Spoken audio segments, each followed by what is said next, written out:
नमस्कार दोस्तों, पिक्चर चालू करो बे। चलो भाई। साले 4 लोग हो लेकिन क्या उत्पात मचा के रखे हो। सिर्फ 4 कहाँ जी, इनके जैसे लोग भी तो हमारी मदद कर देते हैं जी।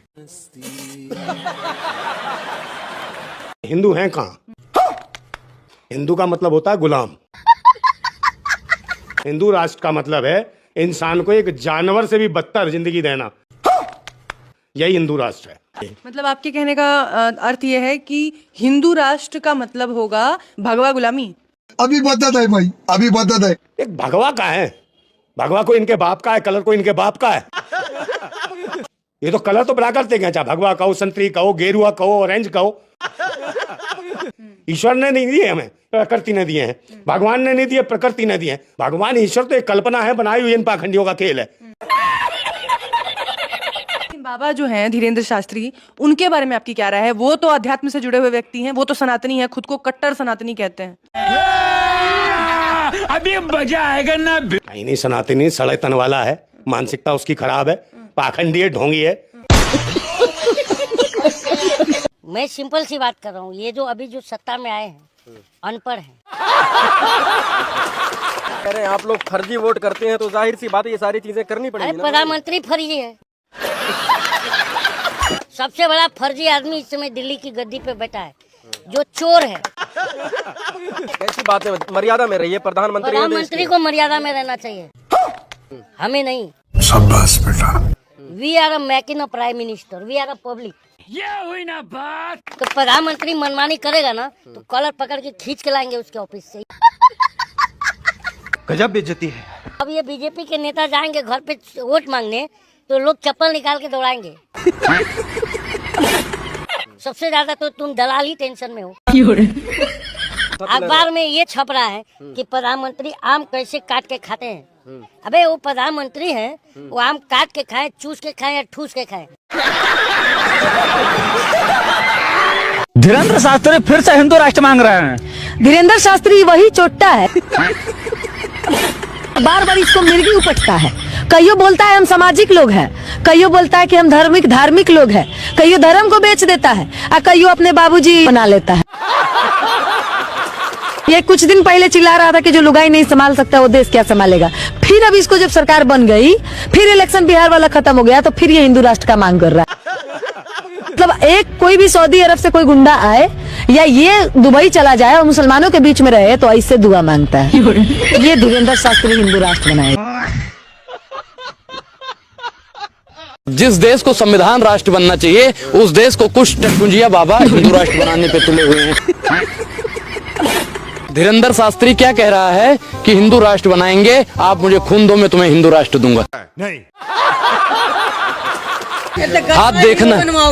मैं क्या कह रहा हूँ, इस देश में अगर संविधान में गजवा हिंद लिखा है तो बना दीजिए। अगर इस देश में दिक्कत क्यों है? अभी बदत है भाई, अभी बदत है। दिक्कत क्या है? मुझे देखिए, सनातनी और सरकारी हिंदू में दोनों में फर्क है। बात तो सही है। सरकारी हिंदू जो होते हैं वो भारतीय जनता पार्टी के लिए मुंह से गोबर निकालने का काम करते हैं। इतनी हिंदू है। मैंने बोला, मैंने साधु संत को बोला आप सरकारी हिंदू तो नहीं हो। ए भैया, इन्होंने साधु संतों का अपमान किया है। ऐसे पत्रकारों की 3 दवाई, जूता, चप्पल और कुटा। ये पत्रकार नहीं है, भारतीय जनता पार्टी के भेजे हुए एजेंट हैं। कल मेरे से एक आदमी ने सवाल पूछा, सवाल प्रश्न में उसने ये पूछा कि भैया मैं पॉलिटिकल साइंस पढ़ रहा हूँ, मुझको राजनेता बनना है। अच्छा, तो मैं क्या करूं? तो वो कह रहे, तो दूसरा आदमी उससे बोलता है कि भैया राजनेता बनने के लिए तो झूठ बहुत बोलना पड़ता है। तो मैं झूठ कहाँ से सीखूं? तो दूसरा आदमी उसको ये बोलता है कि झूठ सीखने के लिए कोई सीखना थोड़ी है, मोदी जी की वीडियो देख, सुबह से शाम तक इतनी सारी वीडियो है। अब तो गूगल पे, यूट्यूब पे तो प्रधानमंत्री, अरे प्रधानमंत्री जी अगर झूठा नहीं है तो कौन झूठा है? वही सबसे बड़े झूठे हैं। गजब बेइज्जती है। जो आदमी नाले से गैस बना के 1100 रुपए का सिलेंडर बिकवा रहा है, आप सोच लीजिए वो झूठा नहीं होगा। जो आदमी 15 लाख रुपए का छल दे वो झूठा नहीं है। जो 2 करोड़ रोजगार का वादा करे और रोजगार ना दे वो झूठा नहीं है। तो और क्या है? आप उसको सत्यवादी हरिश्चंद्र बताती हैं। हर हर मोदी, घर घर मोदी। अब बाद में पता चला कि ये गड़बड़ मोदी। मोदी जी कहते हैं कि हम चाय बेच के आए हैं। अच्छा, आज मोदी जी कहाँ से दूध ले आएंगे? जब लालू यादव दूध बंद कर देगा तो क्या मोदी जी अपने दूध से चाय बनाएंगे? ये पलटू किसका नाम है? नीतीश कुमार बिना सिस्टम के मुख्यमंत्री है। अटल अडवाणी कमल निशान राम के नाम पर बेच दिया हिंदुस्तान। हिंदू मुस्लिम सिख ईसाई सबका दुश्मन पलटू और सल्टू भाई। एक बिहारी 100 पे भारी, हमारेगा मोदी नीतीश को पारा पारी, हम है ओरिजिनल बिहारी। गजब बेइज्जती है। एक बात बताइए कि किसी को लड़का नहीं हो रहा है तो क्या अपनी पत्नी को दूसरे को दे देगा कि इलाज कराएगा? तो निजीकरण क्या है? सीधा सा बात है। ये जो भांड मीडिया के भरवे पत्रकार हैं, चाट कुत्ते पत्रकार हैं, ये जो बोटी चखते हैं, सरकार की दलाली करते हैं, जूते जीभ से चाटने वाले, ये दूसरे को नसीहत देंगे? नहीं। देश की जनता को इतना बड़ा अपमान करेगा, उसका चैनल देखेगा? अरे किसके टैक्स के पैसों से आपको वेतन मिलता है? आप बंद कमरे में ऑडियंस किराए का होता है। अरे बाप रे, ये तो धोती खोल रहा है। यही नहीं, अभी और सुनिए। आपके टीवी डिबेट में बैठने वाले लोग किराए के होते हैं और आप लोगों को मिसगाइड करते हैं। सही पकड़े हैं। अरे कुत्ता भी जिस मालिक का रोटी खाता है वो मालिक का गुण गाता है, उसके लिए भौंकता है जब कोई अजनबी आदमी आता है। बात तो सही है। तो ये मीडिया वाला तो कुत्तों से रहेगा, जैसे संगति रहेगा वैसा ही ना प्रभाव पड़ेगा। आप डॉक्टर के साथ रहिएगा, दवाई का नाम जानिएगा। साधु के साथ रहिएगा तो 2-4 गो मंत्र जानिएगा। वैज्ञानिक के साथ रहिएगा तो कुछ रिसर्च कीजिएगा। ये लोग रहता किसके साथ है? पनौती के साथ। बेशर्मो, सत्ता के दलालो, शर्म नहीं आती है आप लोगों को ये अनाप शनाप सवाल पूछते और बताते वक्त? नहीं। मोदी की वजह चाचा से है मोदी मोदी मोदी मोदी मोदी मोदी मोदी मोदी मोदी इतना तो ईश्वर अल्लाह वाहे गुरु का नाम लेते तो भवसागर पार हो जाते। ये बड़ी अच्छी बात कही आप। पहले क्या बोले कि हमको गंगा माँ ने बुलाया है, फिर बोले कि हमको गोमती ने बुलाया है, अब तो हम कहते हैं साहब अहमदाबाद लौट जाओ, आपको आपकी बीवी ने बुलाया है। याद है कुछ आया? याद याद आया? सदन के अंदर का कुछ याद आया भैया? अरे बेशरम आदमी। डिब्बा गोल डिब्बा गोल डिब्बा गोल डिब्बा गोल डिब्बा गोल याद है कौन कर रहा था? मोदी जी कर रहे थे। ओए दीदी दीदी, ओए दीदी दीदी, ओए दीदी, कौन कर रहा था? अच्छा हुआ कि कांग्रेस ने स्कूल और अस्पताल बना दिया था, नहीं तो ये चुनाव चल रहा था साहब, उसे मोदी जी के शौचालय में जाके मतदान करना पड़ता। सुनिए, आप पत्रकारिता करते हैं, आप चाहेंगे कि नरेंद्र मोदी जैसा पति मिले आपको? नहीं। ये लोग अगर समझा पाते, जसोदा बेन जी को समझाया होता, अगर ये मोदी जी वादे के सच्चे होते तो मोदी जी के भी बच्चे होते। तो पोता से मोर से खेलना पड़ता है कि पोता पोती से खेलते। सुनिए, में कोई नारियां नहीं चाहेगी कि मोदी जैसा पति मिले, कोई नहीं चाहेगा मोदी जैसा बहनोई मिले, कोई बाप नहीं चाहेगा मोदी जैसा दामाद मिले। देश हित के लिए आपके पापा अगर अपनी माँ को छोड़ दिया होता तो देश हित होता, आप होते।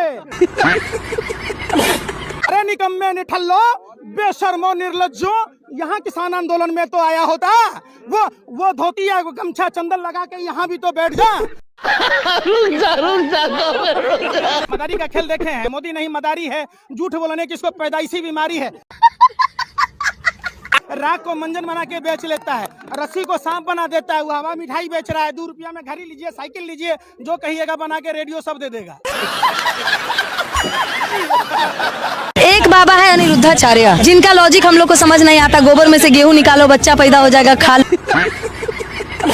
मतलब पुरुष की जरूरत नहीं है। फिर बोलते हैं कि 25 साल की उम्र में लड़कियां 5-6 जगह मुंह मरा करके किसी के घर की बहू बन जाती है, तो उनकी बीवी भी तो 25 साल की हुई होगी। कितने जगह मुंह मरा के आई थी आपकी बीवी?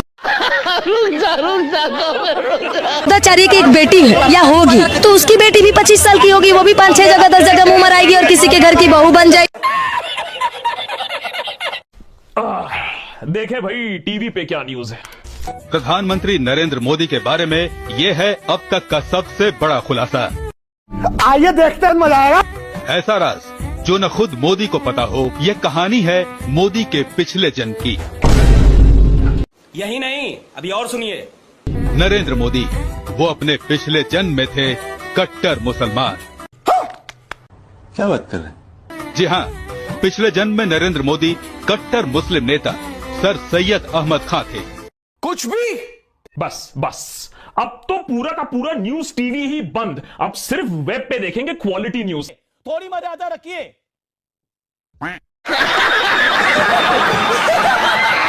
प्रधानमंत्री मोदी ने चोरों से सावधान किया है। तो चोर तो प्रधानमंत्री नरेंद्र मोदी जी है भाई। जो चौकीदार था वही चोर बन गया। अच्छा एक चीज बताइए, विकास क्या है आपकी भाषा में? Good question. विकास मतलब तरक्की होना चाहिए। तरक्की होना चाहिए। अच्छा, अब भाजपा की सरकार में 10 साल में बताइए कौन सी तरक्की हुई है? इस सज्जन को क्या तकलीफ है भाई? तरक्की है बस। शौचालय देखिए कितना शौचालय बना। अच्छा हुआ कि कांग्रेस ने स्कूल और अस्पताल बना दिया था, नहीं तो ये चुनाव चल रहा था साहब, उसे मोदी जी के शौचालय में जाके मतदान करना पड़ता। अच्छा हुआ, शुक्र है, धन्यवाद कांग्रेस। गजब बेइज्जती है। डाल देंगे मोदी जी भी तो वो कांग्रेस के स्कूल में। बिल्कुल, मोदी जी जहाँ पढ़े हैं वो भी कांग्रेस ने बनाया। आप लोगों ने जानते पत्रकारिता की, वो भी कुछ तो बनाया होगा। 10 साल बेवकूफ। आप मुझे बताइए देश में क्या तरक्की हुई जब से आए मोदी जी? Good question. इनके ग्रोथ पूरे भारत की गिरा दी। क्या बात कर रहे हैं? हर स्तंभ पर ये टूटे हैं। बात तो सही है। हर स्तंभ पर हमारा भारत नीचे गिरा है, चाहे रुपया हो या चाहे नौकरियों का मामला हो, बेरोजगारी का हो, महंगाई का हो, सब जगह ये सरकार फेल हुई है, विफल हुई है। अरे बाप रे, ये तो धोती खोल रहा है। यही नहीं, अभी और सुनिए। सर फिर इसका मतलब आप चैनल्स नहीं देखते मैं हैं। बिल्कुल देखता मोदी हूं। जी अपने देश को छोड़िए विदेशों को नौकरियां दिलवा रहे हैं। क्या बोला तूने? ये वो किराए के चैनल है, आप भी जानते हैं। मानी ढानी के चैनल में मिस्ट्री मीडिया की बात कर रही हो, वो तो दलाल है। वो अनपढ़ है, शिक्षित है, पढ़े लिखे जरूर डिग्रियां ले आए होंगे। गजब बेइज्जती है। जैसे मोदी जी को मिल गई। मोदी जी को डिग्री कहां से मिली? Computerise degree. वो जमाने में कंप्यूटराइज डिग्री नहीं होती थी। इस सज्जन को क्या तकलीफ है भाई? मुझे लगता है एलियंस आए होंगे ऊपर से स्पेशल डिग्री देने। नंबर 1 पर मोदी जी के समर्थक पत्रकार कौन है? पत्रकार तो सारे दलाल हैं। अगर अरे टीवी में सबसे बड़ा मोदी समर्थक पत्रकार कौन है? कौन है? अभी बता दे भाई, अभी बता दे। अंजना को देख लो, कश्यप तिहाड़ी को देख लो। आपको डर नहीं लगता? हमें क्या डर लगेगा? मोदी से डर जाऊं? मैं तो कह रहा हूँ भाई, अकेले अकेले आ जाओ आमने सामने। मोदी से बहस करेंगे? बिल्कुल। मारपीट वाली नहीं, वो तो हमारे सम्माननीय प्रधानमंत्री हैं। शाबाश बेटा। संबित पात्रा ने कहा कि मोदी जी देश के बाप हैं। वो भैया सिर्फ और सिर्फ संबित पात्रा के बाप हैं, और वो जो वहाँ की महाराष्ट्र की मुख्यमंत्री की पत्नी है उनके बाप हैं। उन्होंने तो कहा 2014 के बाद राष्ट्रपिता मोदी जी हैं। हाँ, वो उन्हीं दोनों के होंगे। हमारे तो भैया मैं मामा बना लूंगा प्रधानमंत्री जी को, मामा बना लूंगा, इतना कर सकता हूँ। खाओ माँ कसम।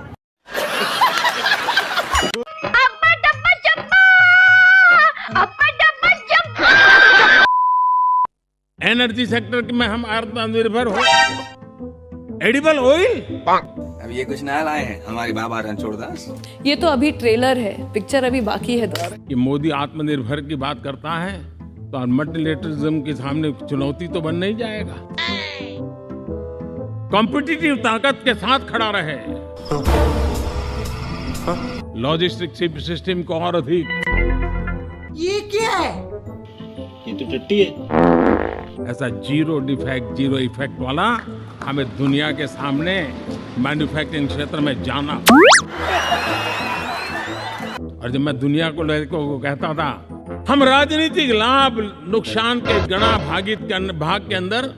यार तुम तो धनाधन फेंके जा रहे हो, उछालने की कोई लिमिट होती है। अब पूरा हमारा दिमाग। अरे मुझे चक्कर आने लग गया अब। सोलर पावर के सफल मूवमेंट्स हमारी भावी पीढ़ी के लिए, हमारी भावी पीढ़ी को, हमारे बच्चों के एफिशिएंट बनाना। राजा जी अपनी शक्तियों का पूरा इस्तेमाल कर रहे हो। और दुनिया में हमें अग्रिम पंक्ति में जाने का रास्ता भी है। 500 ब्लॉक तक उनको एस्पिरेशनल डिस्ट्रिक्ट ब्लॉक के नाते आइडेंटिफाई करके उसको मजबूती करने देने का काम चल रहा है। और विश्व को बायोफ्यूल अलायंस में दुनिया के सभी देश देखते ही देखते उसकी सदस्यता ले रहे थे।